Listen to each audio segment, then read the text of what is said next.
जी हाँ दोस्तों, तो welcome to our channel Jharkhand competitor. ये है यूथ बुक कंपटीशन और इसको मैं बराबर आपके सामने रिव्यू कर रहा था।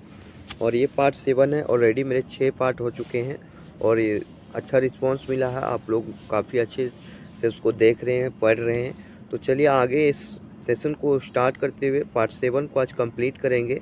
और अब की बार रेलवे पार मोटिवेशनल थॉट है और मोटिवेशनल थॉट आपके सामने है। उड़ान तो भरना है चाहे कई बार गिरना पड़े, उड़ान तो भरना है चाहे कई बार गिरना पड़े, सपनों को पूरा करना है चाहे खुद से भी लड़ना पड़े। सपनों को पूरा करने के लिए आपको खुद से ही लड़ना पड़ेगा। आप हमेशा को मन नहीं करेगा पढ़ने का, लेकिन आपको पढ़ना ही पड़ेगा। तो चलिए आज मैं क्वेश्चन ले चुका हूँ 500 से 600 नंबर क्वेश्चन डिस्कस करूँगा। यानी 100 क्वेश्चन को मैं बराबर डिस्कस करता हूँ, उसी 100 क्वेश्चनों को आज मैं डिस्कस करूँगा और काफ़ी अच्छे तरीके से पढ़ेंगे। तो चलिए शुरू करते हैं। तो चलिए देखते हैं पहला क्वेश्चन क्या कह रहा है। यदि 25 केजी के द्रव्यमान वाली कोई वस्तु है 8 मीटर पर सेकेंड स्क्वायर के समान त्वरण के साथ गतिमान है, तो वस्तु द्वारा लगाया गया बल खाली जगह है। तो देखिए एम का मान दे दिया 25 केजी और ए का मान कितना दे दिया 8 मीटर पर सेकेंड स्क्वायर। तो 25 साठी कितना हो गया 200, अर्थात कितना हो जाएगा इसका आंसर 200 न्यूटन। कितना हो जाएगा 200 न्यूटन। देखिए ये एफ बराबर एम एस से न्यूटन के गति के दूसरे नियम से जो व्यंजक प्राप्त होता है उससे निकाला गया है। चलिए अगला देख लेते हैं। क्वेश्चन नंबर 500 क्या कह रहा है। किसी पदार्थ पर खाली जगह कार्य करने के बावजूद भी उसके आकार में परिवर्तन ना होने का गुण क्या कहलाता है। देखिए जो चीज़ दृढ़ होगा ना, दृढ़, वो चीज़ क्या होगा, चेंजिंग नहीं होगा, दृढ़ता हो जाता है। तो दृढ़ता वाले ऑप्शन जो है सही है, लेकिन क्या चीज़ बाय बल के कारण, ना कि आयतन ना कि क्षेत्रफल। तो क्या बाय बल और दृढ़ता के कारण जो है उसके गुण को उसका गुण क्या कहलाता है, दृढ़ता कहलाता है। किसी पदार्थ पर बाय बल कार्य करने के बावजूद भी उसके आकार में परिवर्तन ना होने का गुण दृढ़ता कहलाता है। बाह्य बल वह कारक है जो किसी निकाय की मूल अवस्था में परिवर्तन करता है या करने की चेष्टा करता है, या दृढ़ता के कारण वह निकाय उस बल का विरोध करता है तथा वह अपनी मूल अवस्था में बना रहता है या बनने की चेष्टा करता है, दृढ़ता कहलाता है। ये हमारा क्या है, ये बाह्य बल और दृढ़ता हो जाएगा इसका आंसर। अगला क्वेश्चन है, ये न्यूमेरिकल है कि 15 केजी का द्रव्यमान का एक पिंड है, अब 5 मीटर पर सेकेंड स्क्वायर की गति से गतिमान है, तो उस पर कार्यान्वित बल खाली जगह होगा। तो 15 पच कितना हो जाएगा 75 न्यूटन, क्या जाएगा 75 न्यूटन हो जाएगा। अगला देखते हैं क्वेश्चन नंबर 502 क्या है। किसी वस्तु के संवेग में 0.02 सेकेंड में 10 केजी किलोग्राम मीटर पर सेकेंड परिवर्तन होता है, तो वस्तु का कार्य कर रहा बल है। तो देखिए इसमें समय कितना दे दिया गया 0.02 सेकेंड और संवेग का मान हमें दे दिया 10 किलोग्राम मीटर पर सेकेंड। तो बल बराबर होता है संवेग में परिवर्तन की दर बटे समय। बल का परिभाषा भी होता है संवेग में परिवर्तन की दर बटे समय के साथ जो संवेग में परिवर्तन होता है उससे। तो संवेग में परिवर्तन कितना दिया 10 और समय दे दिया 0.02। तो इसको हम यदि काटते कितना आ जाता है 500 न्यूटन। कितना आ जाता है 500 न्यूटन आ जाता है। अगला क्वेश्चन देखेंगे 503 नंबर क्वेश्चन। देखिए 503 नंबर क्वेश्चन देखेंगे। निम्नलिखित में से क्या एक वस्तु पर असंतुलित बल का प्रभाव नहीं होता। तो असंतुलित बल का प्रभाव किस पर नहीं है ये आपको जानना है। तो वस्तु की गति में परिवर्तन का कारण नहीं बनता। तो ये क्या होता है, वस्तु की गति में परिवर्तन का कारण या असंतुलित बल नहीं बनता है। आगे है इसमें, किसी वस्तु पर लगने वाले सभी बलों का परिणामी बल शून्य नहीं है, तो ऐसे बल को असंतुलित बल कहते हैं। यदि किसी वस्तु पर असंतुलित बल लगाया जाता है तो वस्तु की चाल, गति, स्थिर अवस्था आदि में परिवर्तन होता है। यदि किसी वस्तु पर असंतुलित बल लगाएंगे तो उसकी चाल में, उसकी गति में, इसकी स्थिर अवस्था में परिवर्तन होता रहता है। अगला क्वेश्चन देखते हैं। जब दो समान बल किसी निकाय पर और विपरीत दिशा में कार्य कर रहे हो तो निकाय पर कार्य करने वाला बल बन जाता है। जब दो समान बल क्या जाता है, तो समान बल एक दूसरे के विपरीत काम कर रहे हो। जैसे मान के चलो ये 5 केजी का एक वस्तु रखा हुआ है और इधर से भी 5 न्यूटन का बल लग रहा है और इधर से भी 5 न्यूटन का बल लग रहा है, तो क्या यह परिवर्तित होगा, नहीं परिवर्तित होगा। तो इसका परिणामी बल क्या हो जाएगा, शून्य हो जाएगा। क्या हो जाएगा, इसका कार्य करने पर जो बल हो जाएगा उसका मान क्या हो जाएगा, शून्य हो जाएगा। वही दिया, जब दो समान बल किसी निकाय पर विपरीत दिशाओं में काम कर रहे हो तो निकाय पर कार्य करने वाला बल शून्य हो जाता है, क्योंकि दोनों विपरीत बल एक दूसरे को संतुलित करते हैं, इसलिए कोई बल कार्य नहीं करता। क्या होता है कि कोई बल जो है संतुलित एक दूसरे को क्या करते हैं, संतुलित कर देते हैं, और इसलिए इस पर कोई बल कार्य नहीं करता है। अगला क्वेश्चन है, जब 8 kg द्रव्यमान की किसी सतत वस्तु पर कोई सतत बल 2 सेकंड कार्य करता है, तो यह वस्तु के वेग को 4 मीटर पर सेकंड से 9 मीटर पर सेकंड तक बढ़ा देता है। तो लगाए गए बल का परिणाम होता है। तो देखिए ए बराबर क्या होता है, हमारा एम ए होता है, और एम है ये है, और प्रारंभिक बल और अंतिम बल हमें दे दिया गया। यहाँ 4 मीटर पर सेकंड है, तो प्रारंभिक बल और अंतिम बल दे दिया गया, तो इससे हम निकालेंगे त्वरण का। त्वरण क्या होता है, तो त्वरण होता है समय के साथ गति में परिवर्तन। तो पहले हमारा वेग था v, फिर क्या u था, फिर हमारा v हो गया, तो v minus you by T से फार्मूला से निकालेंगे, और v हमें कितना दे दिया, 9 माइनस 4/2 गुने 8, तो 2 चौके कितना हो जाएगा, यहाँ 8 हो जाएगा, और 9 में 4 गया 5, 5 चौके 20 न्यूटन होना चाहिए इसका आंसर। तो इसका आंसर कितना है, 20 न्यूटन। तो इस तरह से सारे क्वेश्चन आपके लिए मोस्ट इंपॉर्टेंट है। तो चैनल को सब्सक्राइब जरूर कीजिएगा। यदि लगे हमारे द्वारा कुछ किया गया, आपने कुछ सीखा है, तो चैनल पर सब्सक्राइब जरूर कीजिएगा। आपका रेलवे का एग्ज़ाम हो या कोई भी एग्ज़ाम हो जिस पे साइंस पूछे जाते हैं, उसके लिए आपके लिए मोस्ट इंपॉर्टेंट बन जाते हैं। और यदि से आप नहीं पढ़ते हैं तो आप कहीं ना कहीं पीछे रह जाते हैं। चलिए अगला क्वेश्चन है 6 नंबर क्वेश्चन, प्रकृति में अकेले कभी नहीं होता है। तो बल जो है सो कभी भी प्रकृति में अकेले नहीं होता है। जहाँ बल लगेगा, बल वहीं लगेगा जहाँ पे त्वरण और जहाँ पे द्रव्यमान हो। तो बल एक सदिश राशि है जिससे किसी पिंड का वेग बदल सकता है। बल प्रकृति में अकेले कभी नहीं होता, क्योंकि उसके समान एवं विपरीत एक बल कार्य करता है, जिसे प्रतिबल कहते हैं। बल का मात्रक न्यूटन होता है। द्रव्यमान और त्वरण इसका F बराबर ma इसका होता है फार्मूला। तो बल का मात्रक क्या होता है, न्यूटन होता है, जिसे प्रतिबल भी कहा जाता है। आगे देखेंगे क्वेश्चन नंबर 7 क्या कह रहा है, किसी वस्तु को गति में लाने के लिए उसको धक्का या खींचना क्या कहलाता है। किसी बल को गति में लाने के लिए धक्का या खींचना क्या कहलाता है, तो बल कहलाता है। क्या कहलाता है, बल कहलाता है।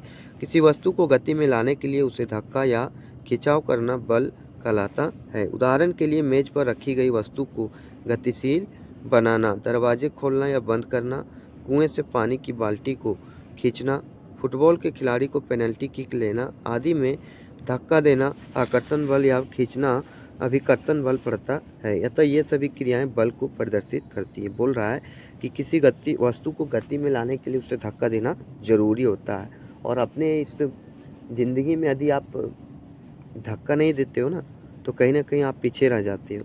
तो धक्का देने के लिए आपको क्या, बल की जो आवश्यकता पड़ती है, और वही जो खिंचाव और आकर्षण जो होता है उसी को हम क्या बोलते हैं, बल कहते हैं। उदाहरण के लिए जब मेज पर रखी गई वस्तु को यदि बिना धक्का दिए क्या वो एक जगह से दूसरे जगह कभी स्थानांतरित हो सकता है, तो नहीं हो सकता। अगला क्वेश्चन देखते हैं 508, दो पिंडों के बीच बल सदैव तो समान और विपरीत दिशा में प्रयुक्त होते हैं। सही है पहला ऑप्शन, समान और विपरीत दिशा में प्रयुक्त होते हैं। मान के चलो ये एक वस्तु है, इस पे 10 kg की एक वस्तु है, यदि इसे एक समान वेग से इधर धकेलेंगे तो ही इधर फिसल सकता है। मान के चलो यदि दोनों साइड से यदि धक्का दिया जाए तो ये बल जो है ये संतुलित रहेगा, इस पर कोई बल कार्य नहीं करेगा। दो पिंडों के बीच बल सदैव समान और विपरीत दिशा में प्रयुक्त होते हैं। किसी पिंड पर दबाव या खिंचाव को बल कहते हैं। बल का मात्र SI पद्धति न्यूटन होता है। किसी बल का जो होता है दबाव या खिंचाव को हम क्या कहते हैं, बल कहते हैं, और बल का मात्रक ही क्या होता है, न्यूटन होता है।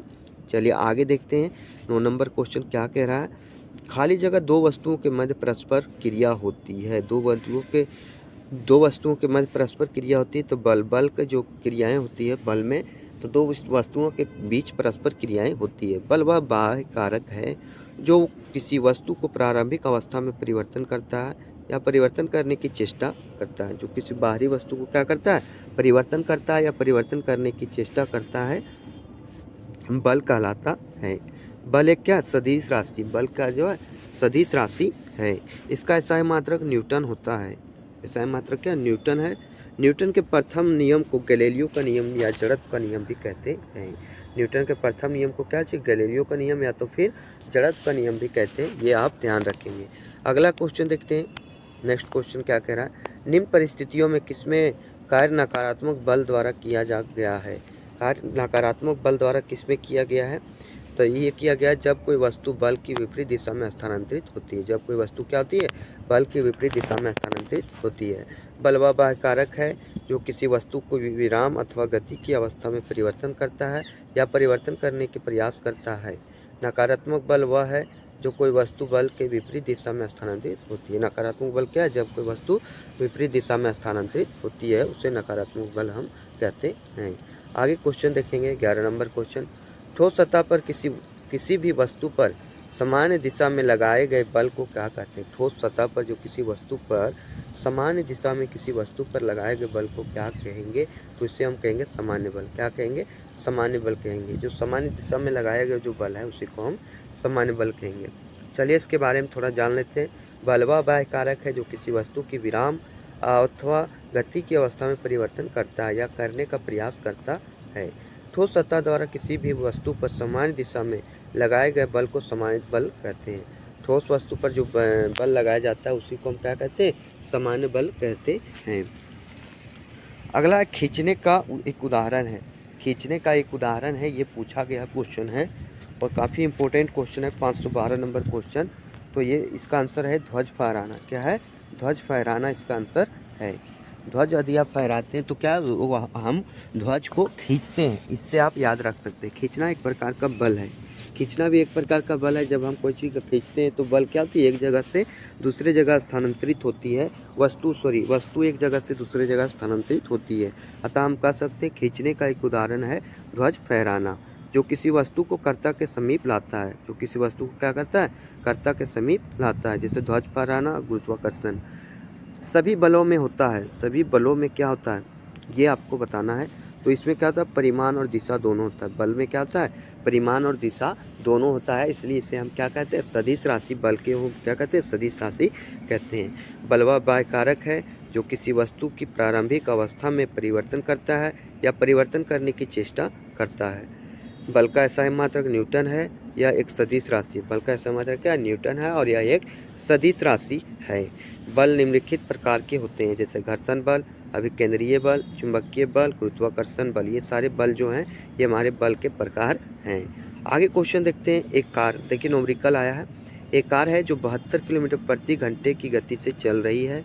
ब्रेक लगने के बाद इसे रुकने में 4 सेकंड लगते हैं। इससे या जो रुकेगी तो इसमें 4 सेकंड लगते हैं। यदि कार का द्रव्यमान 1000 किलोग्राम है, यदि कार का द्रव्यमान कितना, 1000 किलोग्राम है, तो ब्रेक द्वारा लगाए गए बल का परिमाण होगा। तो ब्रेक द्वारा लगाए गए बल का परिमाण क्या आ जाएगा, तो इसमें द्रव्यमान क्या आ जाएगा, 1000 kg और u का मान हमें 72 किलोमीटर पर घंटा दिया गया है।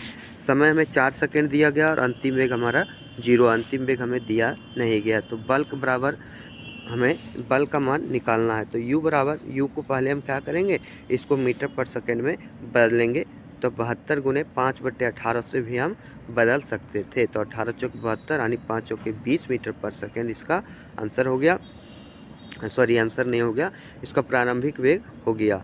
अब देखिए ये बराबर क्या होगा, v minus you by T. v का मान हमें क्या दे दिया है, 0, u का मान हमें 20 दे दिया गया। तो -20/4 बराबर 5 मीटर पर सेकेंड, यानी ऋणात्मक त्वरण जो होता है, ऋणात्मक चिन्ह या मंदन को दर्शाता है। तो 5 गुने 10 के पावर 3 न्यूटन हो जाएगा इसका आंसर।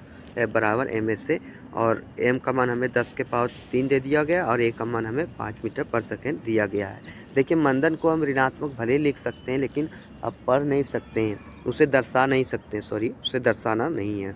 आगे क्वेश्चन देखते हैं। नेक्स्ट क्वेश्चन क्या कह रहा है, 515 नंबर क्वेश्चन। एक वस्तु है, वस्तु पर 20 न्यूटन का बल लागू किया जाता है और 2 मीटर पर सेकेंड के त्वरण के साथ गति करती है। तो वस्तु के द्रव्यमान की गणना कीजिए। तो वस्तु के द्रव्यमान का हमें गणना करना है। तो F बराबर 20 न्यूटन दे दिया गया है, A बराबर 2 मीटर पर सेकेंड दे दिया गया है और द्रव्यमान M का मान हमें निकालना है। तो M बराबर क्या आता है, F बटे ये, अर्थात 10 kg हो जाएगा। इसका आंसर क्या हो जाएगा, 10 kg हो जाएगा।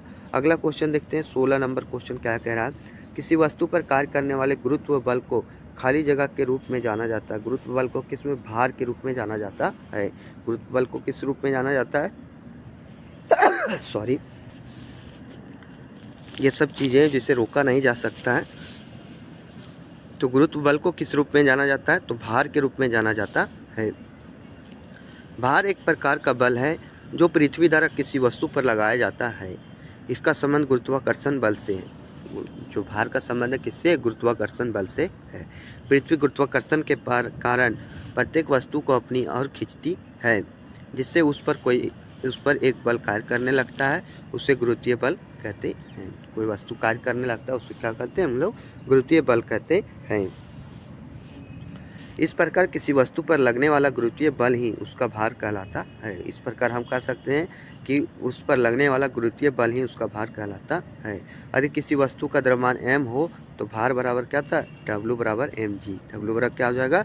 mg हो जाएगा। अगला क्वेश्चन देखते हैं। क्वेश्चन नंबर 17 क्या कर रहा है? जब दो समान बल किसी पिंड के एक दूसरे को विरुद्ध दिशा में प्रयुक्त होते हैं तो पिंड पर प्रयुक्त होने वाला कुल बल होगा। तो पिंड पर प्रयुक्त होने वाला कुल बल क्या हो जाएगा? तो शून्य हो जाएगा। क्या हो जाएगा? शून्य हो जाएगा। जैसे यहाँ पे दिया गया है, इधर भी F लग रहा है, इधर भी F न्यूटन बल लग रहा है, तो क्या दोनों का मान क्या हो जाएगा? शून्य हो जाएगा।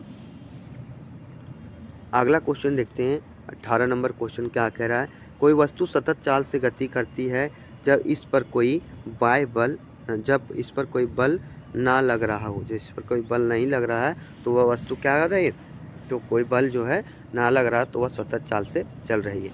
कोई वस्तु सतत चाल से गति करती है जब उस पर कोई बाह्य बल ना लग रहा हो। बल एक सदिश राशि है, इसका SI मात्रक न्यूटन होता है। बल क्या? एक सदिश राशि है और इसका SI मात्रक क्या होता है? न्यूटन होता है। आगे क्वेश्चन है, क्वेश्चन नंबर 19 देखेंगे। जब एक स्थिर बल किसी वस्तु पर 3 सेकंड की अवधि के लिए 8 kg द्रव्यमान के साथ कार्य करता है तो यह वस्तु के वेग को 4 मीटर पर सेकंड से 6 मीटर पर सेकंड तक बढ़ा देता है। प्रयुक्त बल का गुरुत्व बताएं। प्रयुक्त बल को हमें गुरुत्व बताना है। तो हमें सबसे पहले ये निकालना पड़ेगा त्वरण। त्वरण निकालने के लिए हम क्या करते हैं? संवेग में परिवर्तन की दर बटे समय। तो संवेग में वेग में परिवर्तन की दर बटे समय, तो v से u हुआ बटे t। तो वेग में 6 - 4 बटे 3 तो कितना होगा? 2/3 मीटर पर सेकेंड स्क्वायर हो जाएगा। और इसमें F बराबर m में होता है। तो m का मान कितना दिया? 8 × 2/3, 8 दूनी 16/3। F का मान हमें कितना आ गया? 16/3 न्यूटन हमें आ गया। चलिए आगे देखते हैं। नेक्स्ट क्वेश्चन है 20 नंबर क्वेश्चन देखेंगे।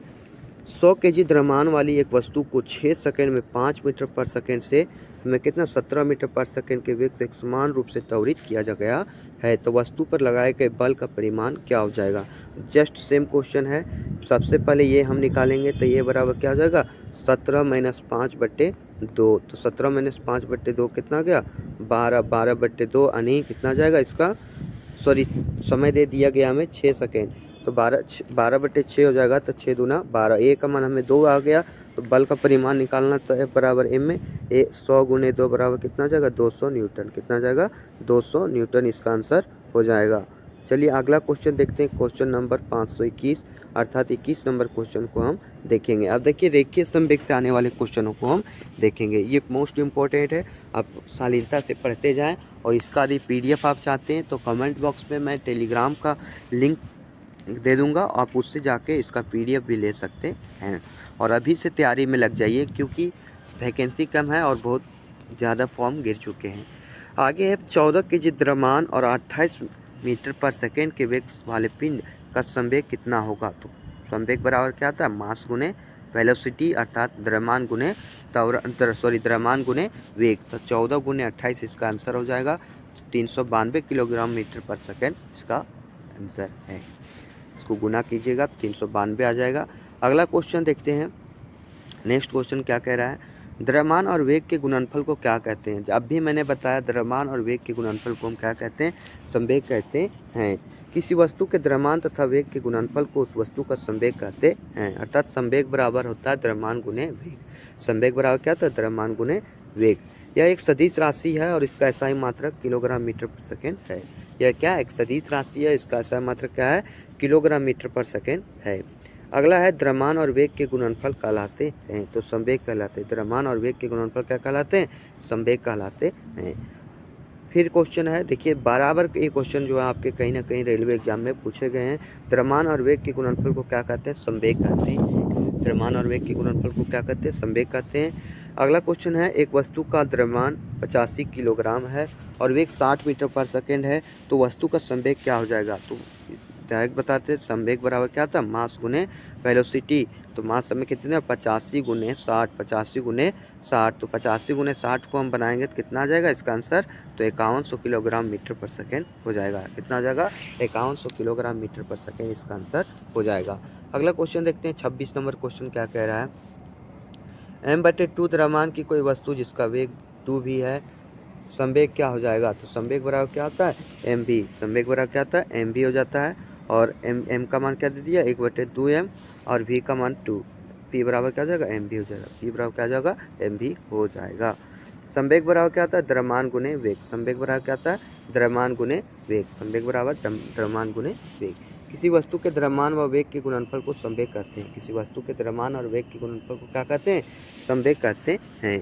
संवेग एक सदिश राशि है क्योंकि इसका एक परिमाण होता है और एक दिशा भी होता है। संवेग का एक परिमाण भी होता है और एक दिशा भी होता है। संवेग बराबर द्रव्यमान गुने वेग होता है। संवेग बराबर क्या होता है? द्रव्यमान गुने वेग भी होता है।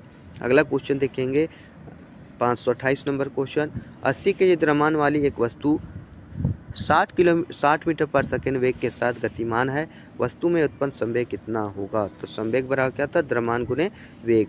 द्रव्यमान हमें दे दिया 80 और वेग हमें 60 दे दिया गया, टोटल हो जाएगा इसका 4800 किलोग्राम मीटर पर सेकेंड इसका आंसर हो जाएगा। ये देखिए ग्रुप डी आपके सेकेंड शिफ्ट में ये क्वेश्चन पूछा गया है। आगे क्वेश्चन है, 50 केजी द्रव्यमान की एक वस्तु है, 6 मीटर पर सेकेंड के नियत वेग से गतिमान है, तो वस्तु का संवेग होगा। आप संवेग बराबर याद रखिए, संवेग बराबर होता है मास गुने वेलोसिटी। मास गुने वेलोसिटी। तो मास का मान कितना है? हमें 50 केजी दिया गया है और 6 इसका वेलोसिटी है 50, 300 किलोग्राम मीटर पर सेकेंड इसका आंसर हो जाएगा। तो रख हौसला वो मंजर भी आएगा, प्यासे के प्यास चल कर समंदर भी आएगा, थक कर न बैठे मेरे मंजिल के मुसाफिर, मंजिल भी मिलेगी और मिलने का मज़ा भी आएगा। जी हाँ दोस्तों, आपको थकना नहीं है, जहाँ थक गए उसे याद करना है, उन चीज़ों को जो आपको मोटिवेट करती है, और याद रखना उन लोगों को जिन्होंने आपको बोला है कि आपसे नहीं होगा। तो चलिए दोस्तों, जिन्होंने कहा है कि आपसे नहीं होगा उसी को करके दिखाना है। चलिए नेक्स्ट क्वेश्चन है, एक गतिमान वस्तु का संवेग कुछ कारकों पर निर्भर करता है, निम्नलिखित में से कौन सा कथन सबसे उपयुक्त है? तो गतिमान वस्तु का संवेग उसके द्रव्यमान और वेग पर निर्भर करता है। गतिमान वस्तु का जो संवेग होता है उसके द्रव्यमान और वेग पर निर्भर करता है, यही सही है, बाकी वो सारे ऑप्शन जो है गलत हैं। आगे देखेंगे 31 नंबर क्वेश्चन, किसी सिस्टम में जब दो अप्रत्यास्थ पिंडों के बीच टक्कर होती है तब उसमें क्या होता है? गतिज ऊर्जा परिवर्तित हो जाती है परंतु संवेग संरक्षित रहता है। जब टक्कर होता है तो क्या होता है? गतिज ऊर्जा में परिवर्तन होता है। टक्कर होता है तो क्या होता है? गतिज ऊर्जा में परिवर्तन होता है, लेकिन जो उसकी संवेग होता है वो संरक्षित रहता है। किसी सिस्टम में जब दो अप्रत्यास्थ पिंडों के बीच टक्कर होती है तो उन पर लगने वाले बल के कारण उनकी गतिज ऊर्जा परिवर्तित हो जाती है परंतु संवेग संरक्षित रहता है। गतिज ऊर्जा में परिवर्तित हो जाती है लेकिन संवेग क्या रहता है? संरक्षित रहता है। ये सारी चीज़ें जो आपके लिए बहुत ही इंपॉर्टेंट्स है। निम्न में से किस समीकरण द्वारा संवेग की गणना की जाती है? तो संवेग की गणना किससे की जाती है? संवेग बराबर द्रव्यमान गुने वेग होता है। संवेग बराबर क्या होता है? द्रव्यमान गुने वेग होता है। संवेग एक सदिश राशि है, इसका SI मात्रक किलोग्राम मीटर पर सेकेंड होता है। किलोग्राम मीटर पर सेकेंड इसका SI मात्रक होता है। आगे देखेंगे 533 नंबर क्वेश्चन, 20 मीटर पर सेकेंड के वेग से गति कर रहे 50 केजी द्रव्यमान वाले एक पिंड का संवेग हो जाएगा। तो 20 मीटर पर सेकेंड इसका वेग दे दिया गया है और m का मान इसे 50 केजी दे दिया गया है और संवेग बराबर क्या था? मास गुने वेलोसिटी, अर्थात 1000 किलोग्राम मीटर पर सेकेंड हो जाएगा। कितना हो जाएगा? 1000 किलोग्राम मीटर पर सेकेंड हो जाएगा। अगला है, अधिक किसी गतिमान पिंड की चाल दुगुनी कर दी जाए तो क्या हो जाएगा? तो इसके संवेग दुगुना हो जाएगा। यदि उसकी गति को, गतिमान पिंड की चाल को यदि दुगुना कर दिया जाए तो क्या हो जाएगा? संवेग भी दुगुना हो जाएगा। जैसे P1 का मान कितने हैं? m/mv और P2 का मान क्या है? 2mv। तो देखिए mv कट गया तो P1 का मान जो है तो 2P1 के बराबर, P2 का मान क्या हो जाएगा? 2P1 के बराबर हो जाएगा, अर्थात पिंड की चाल दुगुनी करने पर इसका संवेग भी दुगुना हो जाएगा। अगला क्वेश्चन देखेंगे 535 नंबर क्वेश्चन। एक टकराव में हमेशा खाली जगह होता है। एक टकराव में क्या होता है? तो संवेग हमेशा की बचत की जाती है। एक टकराव में संवेग की हमेशा बचत की जाती है। संवेग संरक्षण के सिद्धांत के अनुसार यदि कणों के किसी समूह या निकाय पर कोई बाह्य बल नहीं लग रहा हो तो इस निकाय को कुल संवेग नियत रहता है, अर्थात टक्कर के पहले और टक्कर के बाद का संवेग बराबर होता है। टक्कर के पहले और टक्कर के बाद का संवेग बराबर होता है। अगला क्वेश्चन देखेंगे 536 नंबर क्वेश्चन। पिंड ए जिसका द्रव्यमान 2 kg और पिंड बी जिसका द्रव्यमान 3 kg है, एक दूसरे को परस्पर 4 मीटर पर सेकंड और 2 मीटर पर सेकंड बढ़ रहे हैं, तो एक दूसरे से टक्कर के समय प्रत्यास्थ संघट क्या हो जाएगा? प्रत्यास्थ संघट क्या हो जाएगा? तो विपरीत दिशा में हो जाएगा। जब क्या हो जाएगा? प्रत्यास्थ संघट हमेशा समय संघर्ष तो क्या हो जाएगा? हमेशा विपरीत दिशा में हो जाएगा। चलिए इसके बारे में जान लेते हैं। और चलिए आगे क्वेश्चन देखेंगे। किसी वस्तु का संवेग खाली जगह निर्भर करता है। तो किसी वस्तु का संवेग उसके द्रव्यमान और वेग दोनों पर निर्भर करता है। किस पर निर्भर करता है? तो द्रव्यमान और वेग दोनों पर निर्भर करता है। संवेग किसके गुणनफल के रूप में व्यक्त की जाती है? तो द्रव्यमान और वेग के। किसके? द्रव्यमान और वेग के गुणनफल के रूप में व्यक्त किया जाता है। अगला क्वेश्चन देखेंगे। क्वेश्चन नंबर देखिए इसमें दिया गया है, कुछ और पढ़ लेते हैं। इंपॉर्टेंट फैक्ट दिए गए हैं। किसी वस्तु के द्रव्यमान और वेग के गुणनफल को संवेग कहते हैं। साधारण सा ये आप परिभाषा जान लीजिए कि द्रव्यमान और वेग के गुणनफल को क्या कहते हैं? संवेग कहते हैं। संवेग बराबर होता है द्रव्यमान गुने वेग। संवेग बराबर क्या होता है? द्रव्यमान गुने वेग। संवेग एक सदिश राशि है। संवेग की इकाई किलोग्राम मीटर प्रति सेकंड होती है। संवेग की इकाई क्या होती है? किलोग्राम मीटर प्रति सेकंड होती है। संवेग ना उत्पन्न होती है और ना ही नष्ट होती है। यह केवल एक पिंड से दूसरे पिंड में स्थानांतरित होती है। संवेग क्या होती है? एक पिंड से दूसरे पिंड में स्थानांतरित होती है। अगला क्वेश्चन है रैखिक संवेग। रैखिक संवेग खाली जगह बराबर होता है, तो यह द्रव्यमान और वेग के बराबर होता है। रैखिक संवेग क्या था? द्रव्यमान और वेग के बराबर होता है। अगला क्वेश्चन है 200 ग्राम के द्रव्यमान वाली एक वस्तु का उसकी 10 जूल गतिज ऊर्जा के साथ संवेग हो जाएगा। तो गतिज ऊर्जा का मान कितना है? 10 जूल है। और फिर इसमें क्या हो जाएगा? हाफ mv² इसका फार्मूला होता है। और गतिज ऊर्जा का मान कितना है? 200 ग्राम है। इसे 0.2 kg में बदलेंगे तो कितना हो जाएगा? 0.1 हो जाएगा। अब इसको हम काटेंगे तो कितना आ जाएगा? नीचे 10 आएगा, 10 दहिए 100 अर्थात 10 मीटर पर सेकंड हो जाएगा। अब संवेग बराबर क्या? तो द्रव्यमान गुने वेग। तो 0.2 गुने 10 बराबर 2 kg मीटर पर सेकंड हो जाएगा। 2 किलोग्राम मीटर पर सेकंड इसका आंसर हो जाएगा। अगला क्वेश्चन देखते हैं 541 नंबर क्वेश्चन। यदि संवेग p और वेग भी दिया हुआ हो तो द्रव्यमान ज्ञात करने के लिए प्रयुक्त सूत्र क्या हो जाएगा? तो द्रव्यमान बराबर क्या हो जाएगा? संवेग बट्टे वेग। संवेग बट्टे वेग हो जाएगा। नेक्स्ट क्वेश्चन देखेंगे 542 नंबर क्वेश्चन। यदि वेग को दुगुना कर दिया जाए, यदि वेग को दुगुना कर दिया जाए तो क्या हो जाएगा? संवेग दुगुना और गतिज ऊर्जा 4 गुना बढ़ जाएगी। संवेग क्या हो जाएगा? दुगुना हो जाएगा और गतिज ऊर्जा 4 गुना बढ़ जाएगी। कैसे बढ़ेगा ये आप देख लीजिए। जैसे P बराबर क्या होता है? mv है, लेकिन क्या बोला? यदि वेग को दुगुना कर दिया जाए तो वेग को हम क्या कर दें? 2 भी कर दें और m कर दें, तो देखिए ये 2 निकल के आ जाएगा और mv आ जाएगा। और mv को हम क्या बोलते हैं? तो p बोलते हैं, अर्थात संवेग बोलते हैं। तो यदि वेग को दुगुना करेंगे तो संवेग दुगुना हो जाएगा। और अधिक गतिज ऊर्जा में होता है हाफ mv²। क्या होता है? Half mv²। तो v का मान क्या है? 2 दोगुना कर दें तो 2 दूना 4 हो जाएगा। फिर 4 को हम काटेंगे तो क्या हो जाएगा? 2 दूना 4 अर्थात 4 गुना इसका आंसर हो जाएगा। वेग क्या हो जाएगा? 2 गुना हो जाएगा और संवेग 4 गुना हो जाएगा। वेग को यदि दुगुना कर दिया जाए, फिर वही क्वेश्चन है, तो क्या हो जाएगा? तो संवेग दुगुना हो जाएगा और गतिज ऊर्जा 4 गुनी बढ़ जाएगी। गतिज ऊर्जा 4 गुनी कैसे बढ़ जाएगी आपको मैं फिर से बता देता हूँ। देखिए इसका क्या है? हाफ mv² और इसका यदि 4 गुना कर दिया जाए, वहाँ पे क्या क्वेश्चन में क्या था? यदि 2 गुना कर दिया जाए तो 2 mv² हो जाएगा।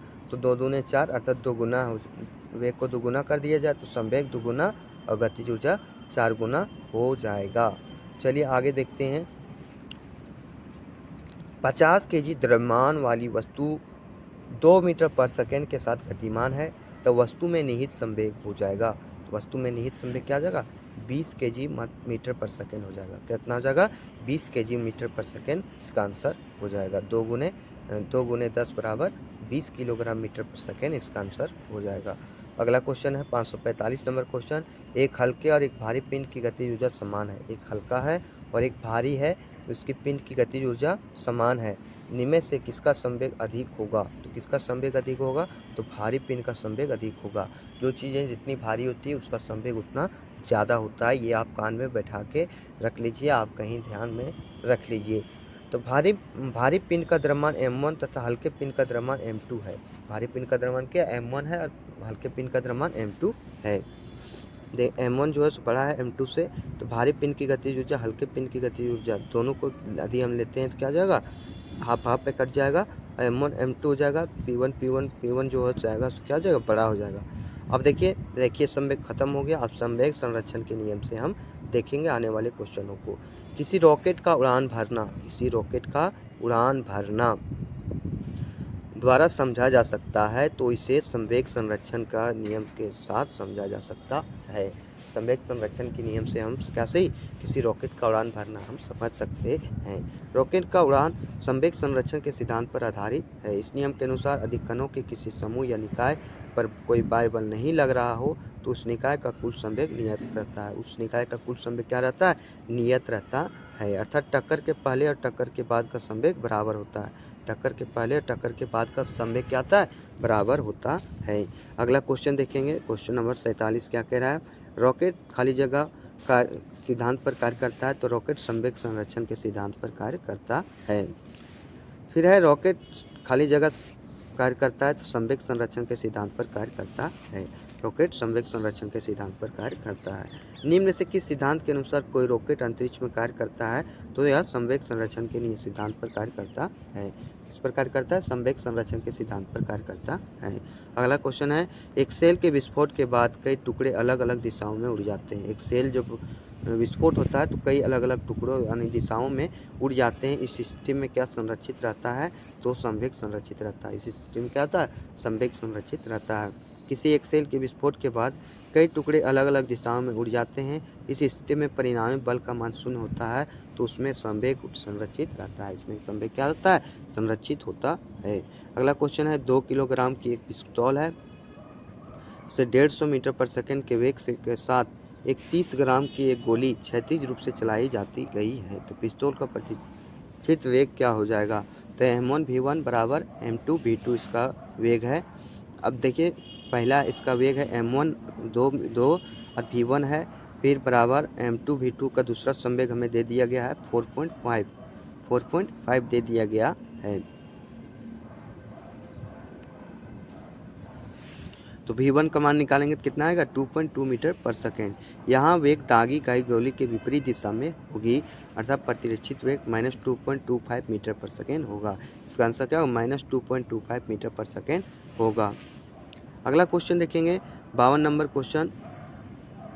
0.01 किलोग्राम द्रव्यमान की एक बंदूक गोली को 5 किलोग्राम वजन की बंदूक से दागा जाता है। यदि गोली की प्रारंभिक चाल 250 मीटर पर सेकेंड है तो बंदूक के प्रतिक्षेपी की चाल कितनी होगी? तो बंदूक के प्रतिक्षेपी की चाल क्या होगी? m1 v1 बराबर m2 v2 होता है। तो 5 kg 5 गुने v1 बराबर 0.01 गुने 250। अब इसका मान निकालते तो कितना आ जाएगा? 0.50 मीटर पर सेकेंड इसका आंसर हो जाएगा। क्या हो जाएगा? 0.50 मीटर पर सेकेंड हो जाएगा। देखिए m1 का मान हमें m2 का मान 0.01 दे दिया गया है और m1 का हमें कितना दे दिया गया? 5 गोली का दे दिया गया 5 और v2 का मान हमें दे दिया गया है 250 मीटर पर सेकेंड दे दिया गया है। तो कितना आ जाएगा? 0.05 मीटर पर सेकेंड हो जाएगा। आगे क्वेश्चन है 53 नंबर क्वेश्चन। एक 2 किलोग्राम की गेंद 5 मीटर पर सेकेंड के वेग से चलती हुई किसी स्थिर 4 kg वाली गेंद से टकराती है तो टकराने के बाद क्या बोला है? टकराने के बाद दोनों गेंदों का संवेग क्या हो जाएगा? तो संवेग पूछा गया है तो 2 गुने 5 m1 v1 हो गया और दूसरा दे दिएगा 4 किलोग्राम है और इस पर क्या है? टकराती है तो क्या जो है? 0 हो जाता है। उसका वेग क्या होता है? 0 हो जाता है। m1 + m2 गुने v हो जाएगा तो 10 बराबर क्या हो जाएगा? 6 वोल्ट। तो कितना आ जाएगा इसका आंसर? 10/6 यानी 1.66 मीटर पर सेकेंड इसका आंसर हो जाएगा। 1.66 मीटर पर सेकेंड हो जाएगा। और दूसरा का क्या होगा 3.33 मीटर पर सेकेंड हो जाएगा। 1.66 और 3.33 मीटर पर सेकेंड इसका आंसर हो जाएगा। नेक्स्ट क्वेश्चन है 554 नंबर क्वेश्चन। 3 kg के एक पिस्तौल 150 मीटर पर सेकेंड के वेग से 20 ग्राम की एक गोली क्षैतिज रूप से चलाई जाती है। पिस्तौल का प्रतिघाती वेग हो जाएगा, प्रतिघाती वेग तो एम भी M1 यानी छोटा एम भी और बड़ा एम भी इसका मान हो जाएगा। और प्रतिघाती बल हो जाएगा यानी जिस पर जो है रुकता है वेग, जो है अंतिम वेग रुक जाता है। तो देखिए भी माइनस भी का मान निकालना है हमको, प्रतिघाती वेग यानी माइनस भी, तो एम भी बटे एम, तो एम भी के मान क्या देती है 0.02 गुने 150/3, तो 3 × 15 यानी 50/0.02 यानी यहाँ कितना जाएगा 100, 50 दूनी 100 यानी कितना जाएगा 1 मीटर पर सेकेंड इसका आंसर हो जाएगा। अर्थात ऑप्शन नंबर बी सही है। 10 मीटर पर सेकेंड से गतिमान एक 200 किलोग्राम ट्रक ट्रैफिक लाइट पर खड़ी एक कार से टकराती है। मतलब 10 मीटर प्रति सेकंड से वेग से चल रहा है और 200 kg का एक ट्रक है, वो जाके क्या करता है एक खड़ी कार से टकराता है। टकराने के बाद दोनों एक साथ 8 मीटर पर सेकंड की गति से चलने लगती है। ये देखिए ये क्या है कार है, इधर से ट्रक आया, इसे 10 मीटर पर सेकंड से ये आ रहा था और इसे उड़ाते हुए चला गया। तो ये साथ में जब टक्कर जब हुआ तो टक्कर में दोनों ज्वाइंट हो गए और यह फिर 8 मीटर पर सेकंड के वेग से चलने लगा। तो V1 का मान हमें 10 मीटर पर सेकंड दे दिया गया, M का मान 200 किलोग्राम, V2 का मान 0 हो गया क्योंकि टक्कर जब हुआ तो क्या हो गया वेग का मान हो गया हमारा 0। तो M1 V1 plus M2 V2 इसका ये है फार्मूला है। अब इस पर हम मान को बैठा के चलेंगे तो क्या हो जाएगा 20,000 प्लस 0 2000 प्लस M2 बराबर 8, तो 8 M2 बराबर क्या हो जाएगा 500 किलोग्राम हो जाएगा। 500 किलोग्राम इसका आंसर हो जाएगा। अगला 3 kg का एक पिस्तौल है, 150 मीटर प्रति सेकंड के वेग से एक साथ 30 ग्राम की गोली क्षैतिज रूप से चलाई गई है, तो पिस्तौल का प्रतिघाती वेग कितना हो जाएगा। तो क्षैतिज का प्रतिघाती वेग -1.5 मीटर पर सेकंड हो जाएगा। कैसे होगा ये आप देखिए, द्रव्यमान जो है 30 ग्राम है अर्थात 0.03 किलोग्राम में चेंज करेंगे इसको। अब बंदूक का द्रव्यमान 3 किलोग्राम है और गोली का वेग कितना 150 मीटर पर सेकंड। गोली का द्रव्यमान कितना है, गोली का वेग 150 मीटर पर सेकंड है। तो इसका V1 प्रतिघाती वेग निकालने के लिए M से लगाते फार्मूला। तो छोटा m का मान हमें 0.03 है और 150 मीटर पर सेकंड इसका वेग है। 3 × 15 50 और ये इसको हम निकालेंगे तो कितना आ जाएगा इसका आंसर, तो 1.5 मीटर पर सेकंड इसका आंसर आ जाएगा। अगला क्वेश्चन है 12 kg द्रव्यमान वाली एक पिंड है, एक राइफल से दागा जाता है। राइफल से क्या होता है दागा जाता है, गोली इसके बैरल से लेकर होकर जाने में 0.006 सेकंड का समय लेती है और इसे 300 मीटर प्रति सेकंड के वेग से छोड़ती है। इसे कितना 300 मीटर प्रति सेकंड के वेग से छोड़ती है। राइफल द्वारा गोली पर आरोपित बल क्या है, तो राइफल द्वारा गोली पर आरोपित बल क्या है, तो गोली का द्रव्यमान सबसे पहले 12 ग्राम दिया गया है, इसे केजी में हम चेंज करेंगे तो कितना होगा 0.012 हो जाएगा। और गोली का अंतिम वेग कितना है 300 मीटर पर सेकेंड। गोली का अंतिम वेग क्या है 300 मीटर पर सेकेंड है और समय दे दिया गया 0.006 सेकेंड। तो न्यूटन के गति के द्वितीय नियम के अनुसार क्या आ जाएगा, इसका आंसर हो जाएगा आपका F बराबर ma और m बराबर m और a का मान क्या लिख सकते हैं हम, a को लिख सकते हैं v - u/t, यानी वेग में परिवर्तन की दर बटे समय। तो 0.012 300 बटे 0.06 इसका आंसर हो जाएगा आपका 600 न्यूटन। कितना आ जाएगा 600 न्यूटन इसका आंसर हो जाएगा। अब देखते हैं दूरी और विस्थापन से आने वाले क्वेश्चनों को। क्वेश्चन नंबर 558 है, वह भौतिक राशि है जो कभी भी ऋणात्मक नहीं हो सकती है। तो दूरी जो है कभी भी ऋणात्मक नहीं हो सकती है। दूरी अदिश राशि है जो कभी ऋणात्मक नहीं होती। दूरी क्या एक अदिश राशि है जो कभी ऋणात्मक नहीं होती, जबकि बल त्वरण एवं वेग सदिश राशि है जिसका मान धनात्मक ऋणात्मक तथा शून्य होता है। क्या था धनात्मक ऋणात्मक और शून्य होता है। अगला क्वेश्चन देखेंगे क्वेश्चन नंबर 59।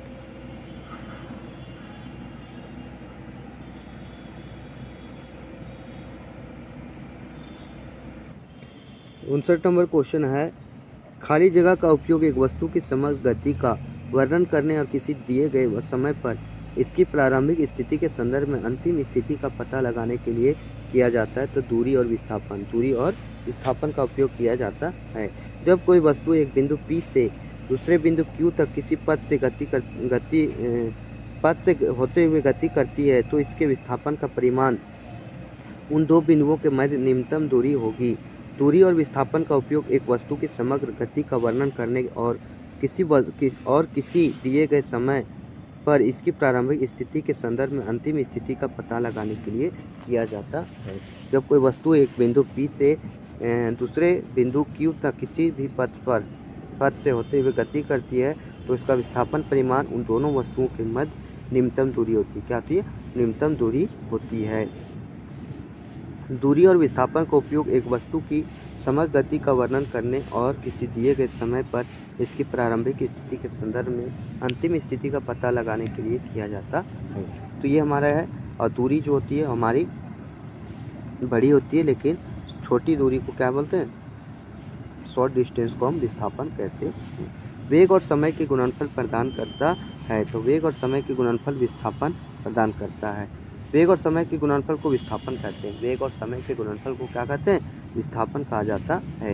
एक निश्चित दिशा में दो बिंदुओं के बीच किसी वस्तु द्वारा तय की गई लंबवत दूरी को विस्थापित कहते हैं। एक निश्चित दिशा में दो बिंदुओं के बीच किसी वस्तु द्वारा तय की गई लंबवत दूरी को विस्थापन कहते हैं। यह सदिश राशि है। इसका एसआई मात्रक मीटर होता है। इसका एसआई मात्रक क्या होता है? मीटर होता है। अगला क्वेश्चन देखेंगे 561 नंबर क्वेश्चन। यदि किसी वस्तु द्वारा तय की गई दूरी शून्य है तो वस्तु का विस्थापन कितना हो जाएगा? तो वस्तु का विस्थापन भी हमारा शून्य हो जाएगा। जब दूरी शून्य है तो क्या हो जाएगा? विस्थापन भी हमारा शून्य हो जाएगा। किसी वस्तु का विस्थापन वस्तु की अंतिम स्थिति तथा प्रारंभिक स्थिति के बीच न्यूनतम दूरी होती है। क्योंकि वस्तु द्वारा तय की गई दूरी शून्य है, इसलिए वस्तु की अंतिम स्थिति तथा प्रारंभिक स्थिति के बीच न्यूनतम दूरी भी शून्य होगी। अतः वस्तु का कुल विस्थापन भी शून्य होगा। वस्तु का कुल विस्थापन भी क्या हो जाएगा? शून्य हो जाएगा। अगला क्वेश्चन देखेंगे क्वेश्चन नंबर 62। एक वस्तु को ऊपर की ओर फेंका जाता है। यह 100 मीटर की ऊंचाई तक जाती है और फिर फेंकने वाली के पास वापस आ जाती है तो क्या हो जाएगा? वस्तु का वास्तविक विस्थापन शून्य हो जाएगा। वस्तु का वास्तविक विस्थापन क्या हो जाएगा? शून्य हो जाएगा।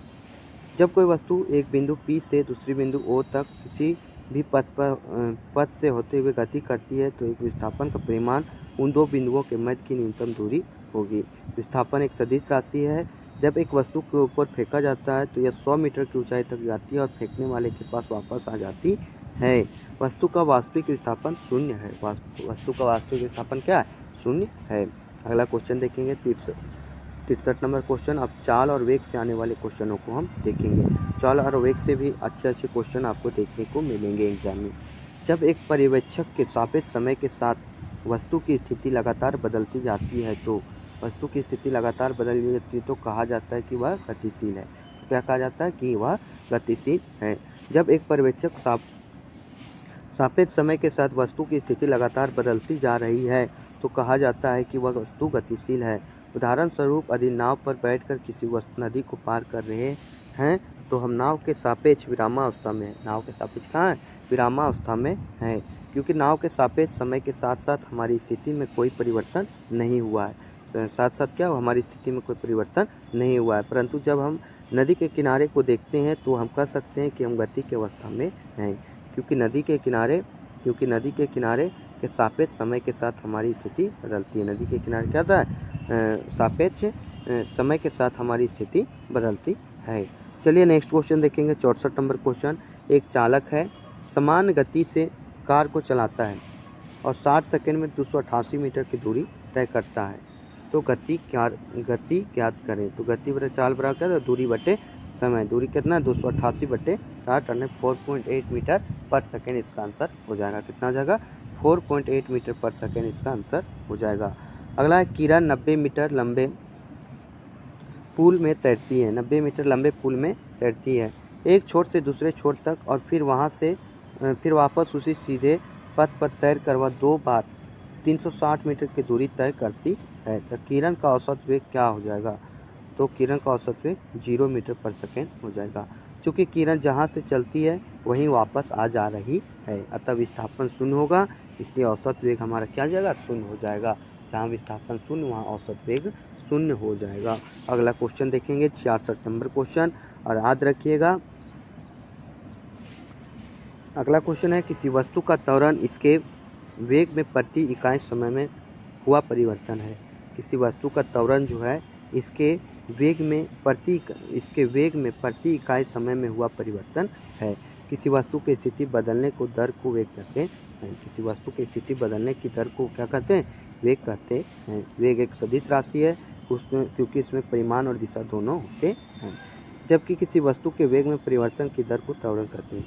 किसी वस्तु के वेग में परिवर्तन की दर को क्या कहते हैं, त्वरण कहते हैं। यह एक सदिश राशि है, इसका SI मात्रक मीटर प्रति सेकंड स्क्वायर होता है। और क्या होता है, यह एक सदिश राशि है, इसका मात्रक क्या होता है, मीटर प्रति सेकंड स्क्वायर होता है। अगला क्वेश्चन देखेंगे 67 नंबर क्वेश्चन, फ्रेम के संदर्भ में जो समय का फंक्शन है, फ्रेम के संदर्भ में जो समय का फंक्शन है, एक वस्तु की स्थिति में परिवर्तन की दर क्या है, उसे क्या कहा जाता है, तो उसे क्या कहते हैं हम लोग, वेग कहते हैं। उसे क्या कहते हैं, वेग कहते हैं। किसी वस्तु की स्थिति बदलने की दर को वेग कहते हैं। किसी वस्तु का जब स्थिति बदलता है तो उसे हम क्या कहते हैं, वेग कहते हैं। यह एक सदिश राशि है, इसका SI मात्रक क्या होता है, मीटर पर सेकेंड होता है। इसका SI मात्रक क्या होता है, मीटर पर सेकेंड होता है। सारे क्वेश्चन आपके कहीं ना कहीं पूछे गए हैं।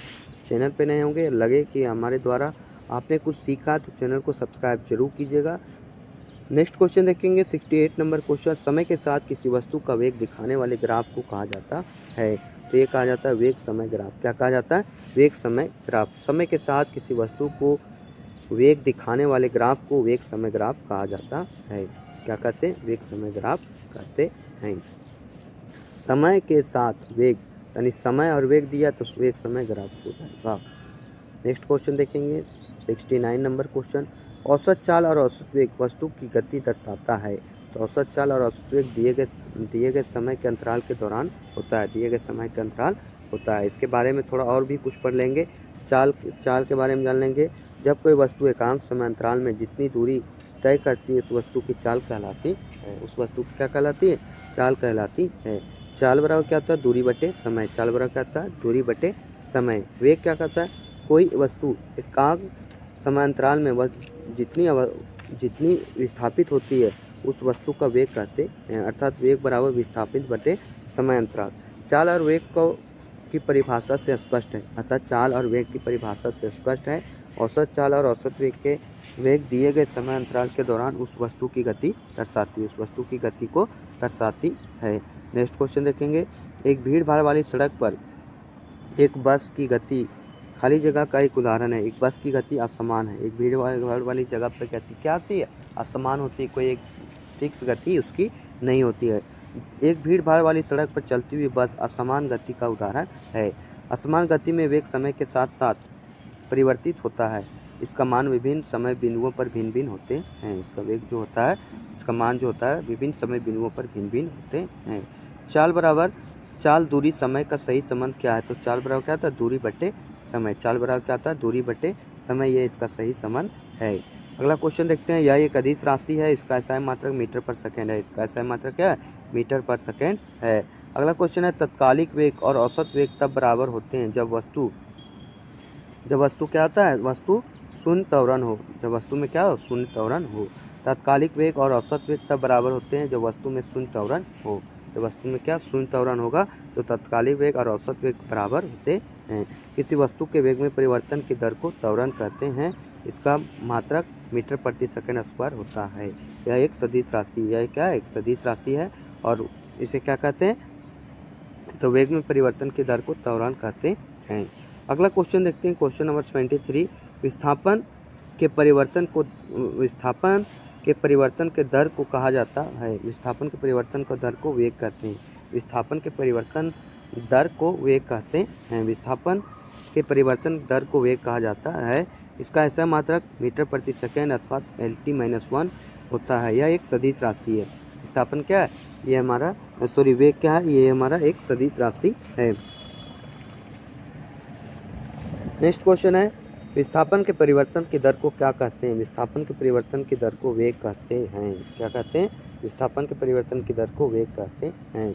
अगला क्वेश्चन है, विस्थापन के परिवर्तन की दर को वेग कहा जाता है। सेम क्वेश्चन, और ये अलग अलग शिफ्टों में देखिए कैसे कैसे क्वेश्चन आपके पूछे गए हैं। अगला क्वेश्चन है, यदि कोई वस्तु समान समय अंतराल पर असमान दूरी तय करे तो इसे कहा जाता है, तो इसे असमान गति कहते हैं। क्या कहेंगे? इसे असमान गति कहेंगे।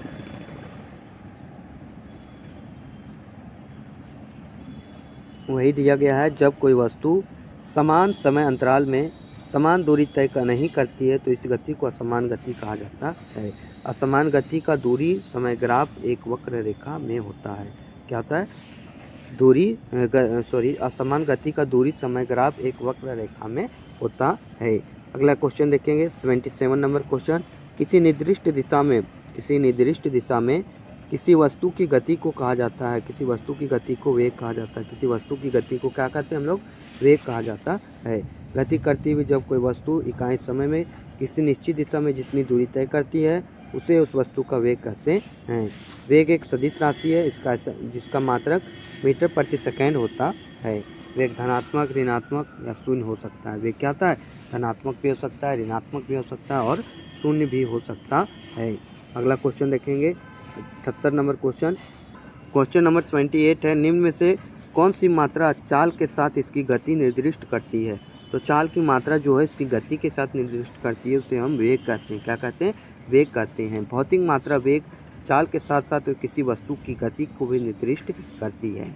गतिशील वस्तु के विस्थापन की दर अर्थात 1 सेकंड में हुए विस्थापन को वस्तु का वेग कहते हैं। वेग एक सदिश राशि है, इसका एसआई मात्रक मीटर पर सेकेंड होता है। इसका एसआई मात्रक क्या था?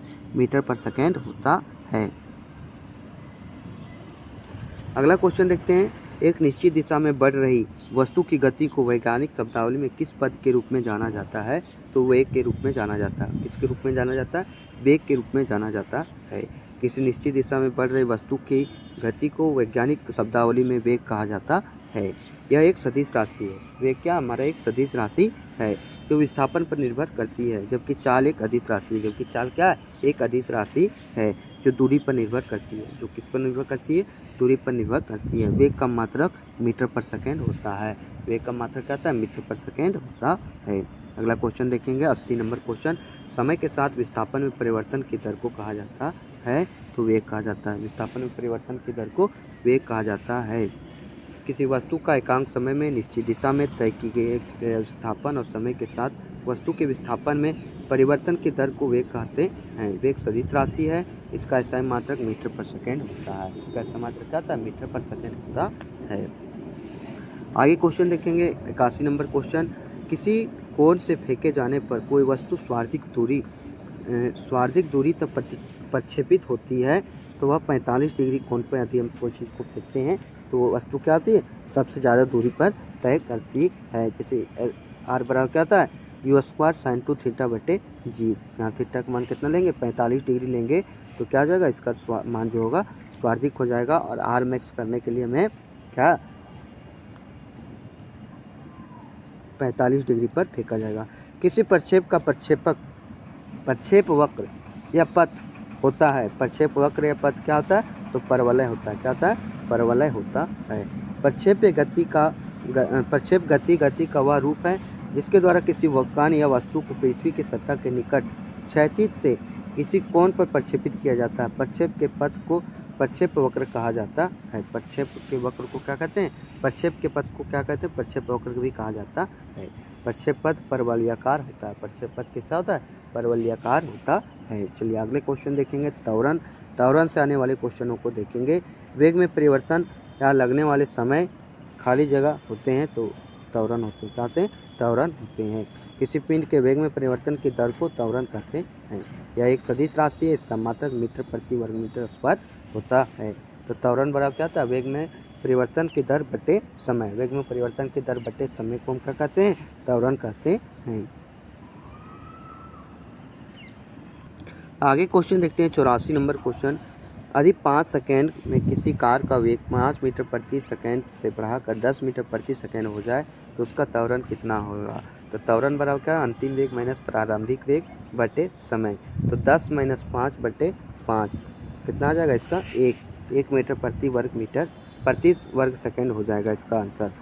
अगला क्वेश्चन है m1 किलोग्राम द्रव्यमान वाले एक लकड़ी के तख्ते पर 5 न्यूटन का बल लगाने पर यह 10 मीटर प्रति सेकंड के त्वरण से आगे बढ़ता है। m2 किलोग्राम द्रव्यमान वाला एक अन्य तख्ता समान बल लागू होने पर 20 मीटर प्रति सेकंड के त्वरण के साथ आगे बढ़ता है। यदि दोनों तख्ते एक दूसरे के साथ बांध दिया जाए, उन पर समान बल लगाया जाए तो त्वरण कितना हो जाएगा। प्रथम स्थिति में क्या हो जाएगा, हमारा m1 का मान कितना आ जाएगा, तो 5 गुना 10 अर्थात 2 kg आ जाएगा। पहला कितना आ जाएगा, सॉरी हाफ kg आ जाएगा इसका पहले स्थिति में, और दूसरे स्थिति में 1/4 kg आ जाएगा। कितना आ जाएगा, 1/4 kg। तो दोनों द्रव्यमानों का संयुक्त द्रव्यमान कितना होगा, 6/8 द्रव्यमान। तो 5 न्यूटन का बल है, 6/8 गुने ये, तो इसको यदि हम काटेंगे तो 2 तिया 6, 2 चौके 8, तो 5 चौके 20/3, 20/3 इसका आंसर आ जाएगा। 20/3 अर्थात सॉरी हाँ 20/3 यानी 6.67 मीटर पर सेकेंड पर इसका आंसर हो जाएगा। नेक्स्ट क्वेश्चन देखते हैं, क्वेश्चन नंबर 86। जब 21 न्यूटन के एक बल को 3 किलोग्राम द्रव्यमान वाली वस्तु पर लगाया जाता है।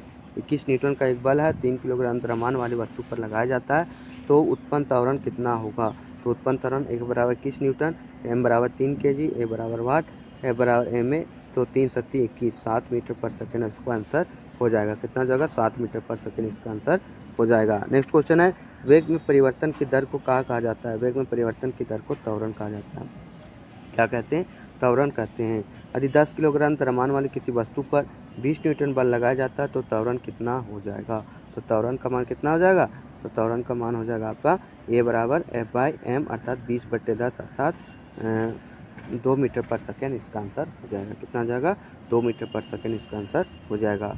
नेक्स्ट क्वेश्चन है, 150 किलोग्राम की एक वस्तु 5 सेकेंड में 6 मीटर पर सेकेंड से 16 मीटर पर सेकेंड वेग में से त्वरित हो जाती है, तो त्वरण ज्ञात करें। तो त्वरण को ज्ञात करना है, तो त्वरण बराबर वेग में परिवर्तन की दर बटे समय। 16 माइनस 6/5 अर्थात 10/5 बराबर 2 मीटर पर सेकेंड स्क्वायर इसका आंसर हो जाएगा। 2 मीटर पर सेकेंड स्क्वायर का आंसर हो जाएगा। नकारात्मक त्वरण निम्न में से किसकी दिशा विपरीत होती है। नकारात्मक त्वरण निम्न में से किसकी दिशा के विपरीत होती है, तो वेग की दिशा के विपरीत होती है। किसकी दिशा के विपरीत होती है, वेग की दिशा के विपरीत होती है। नकारात्मक त्वरण वेग के विपरीत होता है।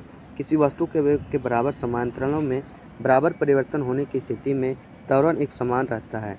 जब किसी वस्तु के वेग का परिमाण समय के साथ साथ बढ़ता है तो त्वरण धनात्मक तथा घटने पर त्वरण ऋणात्मक होता है, जिसे ऋणात्मक त्वरण या मंदन कहा जाता है।